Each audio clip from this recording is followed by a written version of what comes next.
Ito po ang West Philippine Sea. Oh. According to the survey, 7 out Dali, Delpin, hindi mo pa alam. Daldal ka pa rin, sabi ni Delpin Piquero. Hindi ko alam. Oh, eto po mga kababayan, 7 out of 10 ng mga Pilipino baga okay sila doon sa West Philippine Sea ruling, mga boss. large majority of Filipinos agree that the government should assert the country's rights in the West Philippine Sea, according to a Pulse Asia survey. According to the survey, 7 out of 10 Filipinos agree that the Philippine government must uphold its sovereignty in the West Philippine Sea in accordance with international law. Alam nyo naman po mga kababayan, ang hindi lang naman po uma-agree dito sa West Philippine Sea, no? Yung mga DDS. Meron siya sabi, nako, kayong unang mga Marcos supporter, kayong mga government supporter, ang unang ibabala sa kanyon. Okay lang. No? Basta nananatili sa aming puso ang pusong bayani, ang pusong Jose Rizal, ang pusong Andres Bonifacio. Hindi naman kagaya ng mga sinasabi niyong mga senador, idol ko, si Bonifacio. Pero siya nangunguna. Naku, kulang po tayo sa kagamitan. Nakalimutan na yata nitong mga ito, mga kababayan. Nung panahon ho ni Gat Andres Bonifacio, ano ang hawak nila? Tanging gulok lang. No? Paano sila nagkaroon ng mahahabang rifle, mahahabang armas? Nung umpisa na po silang lumalaban doon sa mga mananakop ng Pilipinas. Doon lang po. Pero nag-umpisa po yan, mga gulok lang ang hawak versus mahabang mga rifle doon sa kalaban nila. Tayo ho, mga bossing, hahayaan po ba natin na yung ating pong mga teritoryo ay unti-unting mapasok, unti-unting maagaw? Hahayaan po ba natin na ang ating bansa na ipinagtanggol po ng ating mga bayani, ganun-ganun lang po makuha? No? Hindi, syempre. Hindi ho, mga kababayan, ayaw naman ho natin na pagdating ng panahon, yung apo natin, yung mga anak natin, o yung mga susunod na mga henerasyon, binabatok-batukan ng mga tsekwa.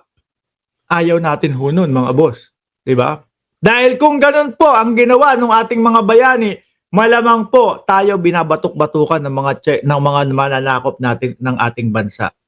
Siyempre tayo, bilang pagbawi doon sa mga susunod na henerasyon, hindi natin nahayaan yan. At ito nga po, tinitindigan ng ating gobyerno, no, ang ating teritoryo, ang ating karapatan. Hindi kagaya nung dating Pangulo. Biruin mo, panahon niya, kakapanalo niya pa lang. Kakalabas lang din ng arbitral ruling ho, no, ng UNCLOS. Pero ano ginawa? Tinungangaan. Hindi ipinangalandakan. Di kung sana ho, pinagyabang, ipinangalandakan, pinakita sa buong mundo. O eto, kami ang may karapatan dyan sa West Philippine Sea. Di sana ho, hindi ganito kakapal ang muka ng China. Di po ba? Bakit? Napakasimple lang po. Sikat si dating Pangulong Duterte nung panahon niya, nung pagkakaupo niya. Pero nung nandito na po kami, iba yung pagkasikat ng dating Pangulong Duterte. Biruin nyo. Kaming mga Pilipino, sasabi, uy, yung presidente nyo, mamamatay tao. Kami naman, todo paliwanag. Uy, hindi, mga addict lang, mga ganito, ganyan. No? Nung panahon na kami ay bulag pa. Nung panahon na kami ay pinagtatanggol pa siya. Di po ba? Sikat na sikat. Kung nakita ng buong mundo, eto, kami ang may karapatan sa West Philippine Sea. Di ang dami sana lalo na nakasuporta sa Pilipinas. So, dahil yung mga bansa na yan, ang gusto lang naman po niyan, legalidad. Di ba? Sasabihin niya sa China, ano pang minumukmuk-mukmuk nyo dyan? Anong pinagmamakdol nyo dyan? Eto na, sinabi na sila ang may karapatan sa West Philippine Sea. Di ba? At ako ho, mga bossing, napansin ko na po, nandiyan si Rosas. Shout out kay Ma'am Rosas. At ako ho payag ho ako doon sa sinasabi ni dating Congressman Ace Barbers na ipalabas doon sa mga eskwelahan, ipalabas doon sa mga kabataan yung movie na tungkol sa West Philippine Sea. Hinaharangan ng China yan. Hinaharangan ho ng China. Ewan ko, dyan sa mga gunggong na yan. Oh. Kanya-kanyang paliwanag tayo. Di ba? Kung sila nga ho, mga kababayan meron silang 9-dash line, 10-dash line na guni-guni. Yun, Marcoleta, yun ang totoong guni-guni. No? Tsaka mukhang magiging guni-guni yung 2,000 libre. Mukhang yon papunta sa guni-guni din. Di ba? Ano sabi ni Marcoleta? Imahinasyon, guni-guni lang ng mga Pilipino ang West Philippine Sea. Biglang kambyo. Oy, saglit lang. Biglang kumambyo Nung nakita niya, negatibo ang dating sa mamamayang Pilipino. There is no such as West Philippine Sea. Pangalan lang naman po ang ibig ko sabihin. Biglang kumambyo, Mukhang nakambyuhan din ho tayo, mga bossing. Saan?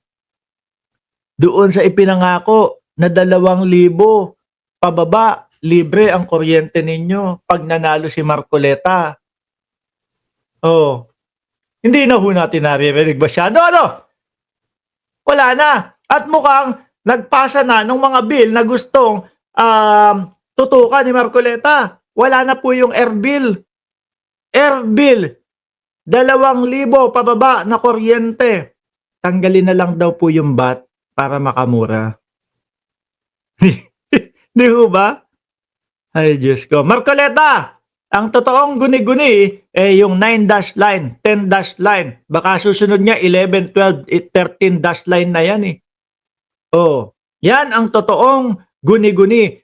At sa mata ng buong mundo, yaan ay pawang imahinasyon lang ng China. Including the United Nations Convention on the Law of the Sea and the 2016 Arbitral Award. Among the 73% of the respondents who agree with the Marcos administration's assertion of the Philippines' rights in the West Philippine Sea as a response to China's continuous aggression, the National Capital Region and Balance Luzon showed the strongest Nakasulat, agree with Philippines' assertion of rights in the West Philippine Sea. NCR 83. Balance Luzon 82, Visaya 60%, Mindanao 50%. Baka gusto nung mga Davao humiwalay na sila sa Pilipinas. Mukhang sa kanila talaga yung mga yung hindi naniniwala na sa atin ang West Philippine Sea. Yan, mga DDS. Meron pa ako nakikita mga nagba-vlog yung West Philippine Sea naman na yan, talaga namang pag-aari ng China yan, mga gunggong. Kagaya din ho, mga bossing, nung isang gunggong na vlogger nila na si Lopez.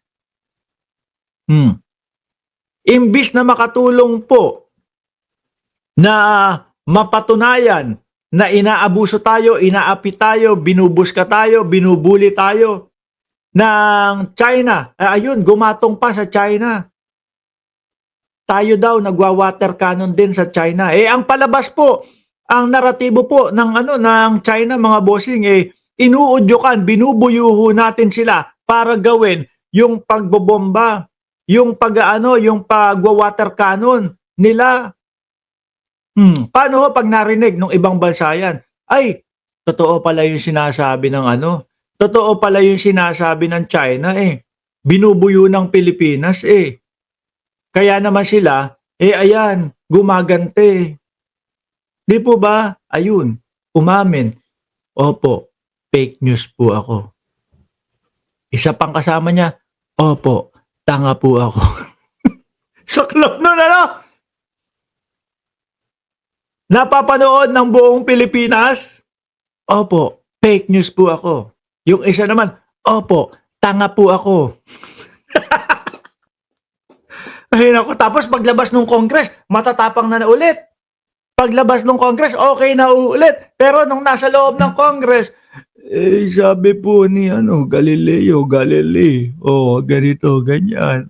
Ang hihina po ng boses. nung nandoon, no, hindi po makabasag pinggan. Paglabas ng Congress, matapang ulit. Pero nung nasa loob, sabi po ni Galileo, ang hina ng boses, parang ipis, hindi ko na marinig eh. Gusto ko hong itapat yung yung speaker sa tenga ko, nakagano. Nako, nakita nyo yata yung tutulik ko.